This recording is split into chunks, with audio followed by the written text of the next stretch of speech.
Welcome back to the Entrepreneurial SME. If you've just joined the program, we are discussing SME growth with veteran ICT Executive and Chief Commercial Officer at Telkom, Consumer and Small Business, Simo Mkhize. Kabazel, is there, and again, we hustlers get intimidated by big words, right?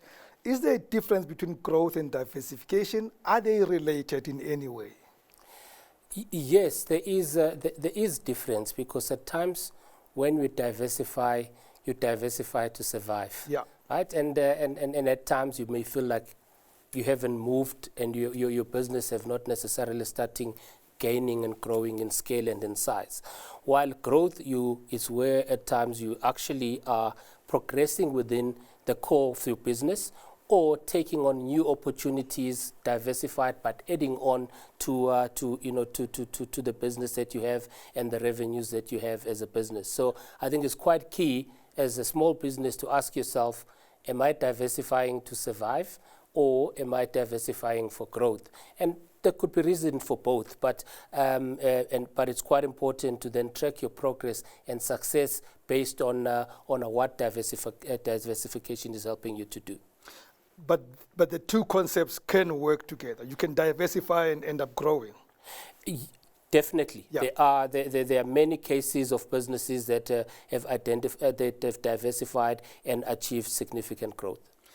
Somebody once said to me that sometimes we diversify and get into something or add something into our business, keep the core business, which is no longer making money, but it's core to get us people through the door so that we grow the new sector. Does that make sense? Indeed. I mean, we're talking in business at times about loss leaders. Yeah. Or opportunities that drives volume into the door, fit into the door. That's what your loss leaders will do. Typically in a spaza shop, you may not necessarily be making big margins out of bread and milk, but it's what drives the fit into the shop. And then you have other products that you're actually making larger margins on, that people would not have come through to your shop if you did not have the bread and the milk. One of the most fascinating guests I've hosted here is a young woman called Nondumiso Mtotana. She's in the mining sector. She's a supplier in mining solutions. And I wonder, what does a Nondumiso do to diversify her business? She's already entered a space which is typically male and white. She's a young black woman. What would somebody like that do to diversify her business? So one of the key things in the mining, for example, is in the mining industry is logistics. And when you look at some of the things that you would take for granted in more advanced economies with regards to mining, is the ease of access to logistics to move products into whether offshore or even customers that are outside of your jurisdiction. We have found that typically in the South African market there has been challenges in that space, and there's opportunities then to look and say, well, how do I manage or diversify or move up the value chain of saying, I'm not only producing the product, I'm also going to establish a business that's going to take my products to my customers. Yeah. So that could be an area of diversification, as well as looking at, when you look at downward diversification, is about looking at some of the technologies that enables the processing of whether it is the minerals that they produce, and saying, can I start playing into that space of actually providing or sourcing those technologies that helps in the production of within the mining environment. And that comes with a small proviso called cash flow, right? Sometimes we don't have the money to do that. What are the creative ways of thinking about doing these things? Is it, should we be looking at investors in our businesses? Should we look at partnering with other people? What should we be doing practically to access opportunities and grow when we don't have enough money?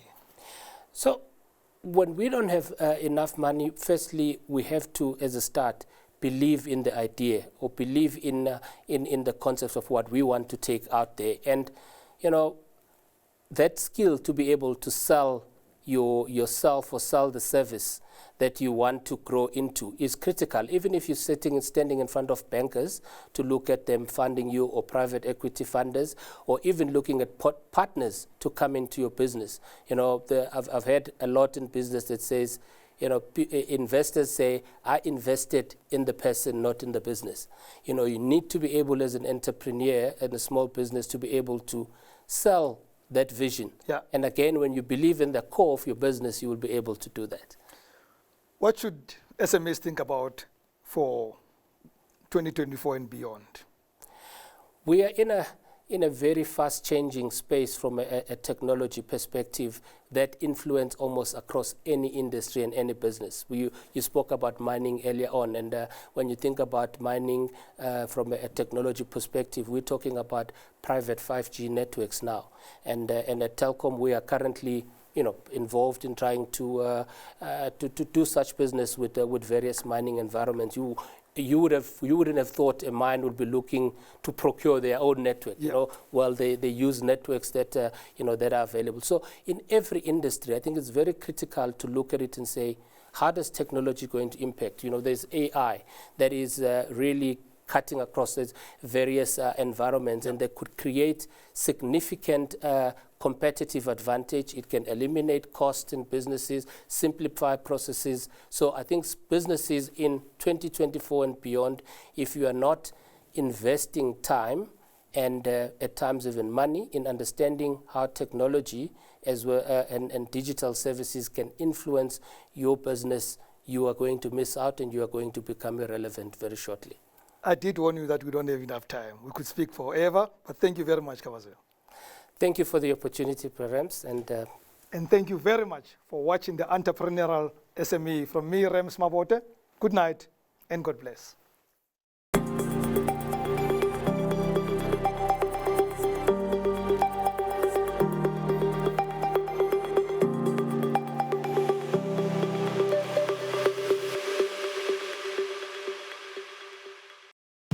Your trusted connectivity partner, Telkom Business, proudly brings you the Entrepreneurial SME Show.